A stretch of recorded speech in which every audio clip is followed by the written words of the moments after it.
2026 T20 ప్రపంచ కప్లో వెస్టిండీస్తో జరగబోయే కీలక మ్యాచ్కు ముందు టీమిండియాకు సంబంధించిన ముఖ్యమైన విషయాలు ఏంటంటే సూపర్ 8 దశలో సౌత్ ఆఫ్రికాతో జరిగిన మ్యాచ్లో ఓడిపోయిన భారత్ ఆ తరువాత జింబాబ్వేపై 72 పరుగుల తేడాతో ఘన విజయం సాధించి మళ్లీ గాడిలో పడింది.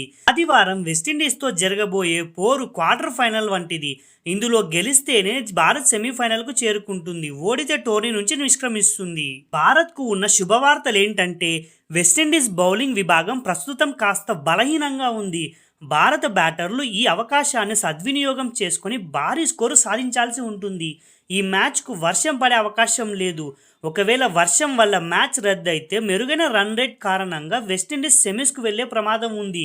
కాబట్టి వాతావరణం అనుకూలంగా ఉండడం భారత్కు శుభ పరిణామం. అయితే వెస్టిండీస్తో ఉన్న మనకు బ్యాడ్ లక్ ఏంటంటే వెస్టిండీస్ జట్టులో 9వ నంబర్ వరకు భారీ హిట్టర్లు ఉన్నారు. ముఖ్యంగా Jason Holder, Romario Shepherd, Shimron Hetmyer మరియు రోమన్ పావెల్ వంటి వారు భీకరమైన ఫామ్లో ఉన్నారు.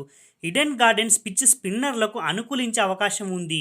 కాబట్టి వరుణ్ చక్రవర్తి, అక్షర్ పటేల్ మరియు పేసర్ బూమ్రా రాణిస్తేనే వెస్టిండీస్ను కట్టడి చేయడం సాధ్యమవుతుంది. అంతేకాకుండా భారత్కు ఇది ప్రతీకారం తీర్చుకునే సమయం అని చెప్పుకోవాలి. 2016 టీ20 ప్రపంచ కప్ సెమీఫైనల్లో వెస్టిండీస్ చేతిలో ఎదురైన పరాభవానికి ప్రతీకారం తీర్చుకోవడానికి భారత్కు ఇది ఒక చక్కటి అవకాశమనే చెప్పాలి. ఆనాడు వెస్టిండీస్ భారత్ను ఓడించి టైటిల్ గెలుచుకుంది. ఇప్పుడు వారిని ఓడించి సెమీస్కు వెళ్లాలని భారత్ పట్టుదలగా ఉంది. ఈ నిర్ణయాత్మకమైన మ్యాచ్ ఆదివారం సాయంత్రం 7 గంటలకు ప్రారంభమవుతుంది. ఈ మ్యాచ్కు సంబంధించిన కీలక అంశాల గురించి లేదా ఆటగాళ్ల ప్రదర్శనపై మీకు మరింత సమాచారం కావాలంటే కామెంట్లో తెలియజేయండి. వీడియో నచ్చితే లైక్ చేయండి. ఇలాంటి మరిన్ని స్పోర్ట్స్ అప్డేట్స్ కోసం ఛానల్ని సబ్స్క్రైబ్ చేసుకోండి. Thank you.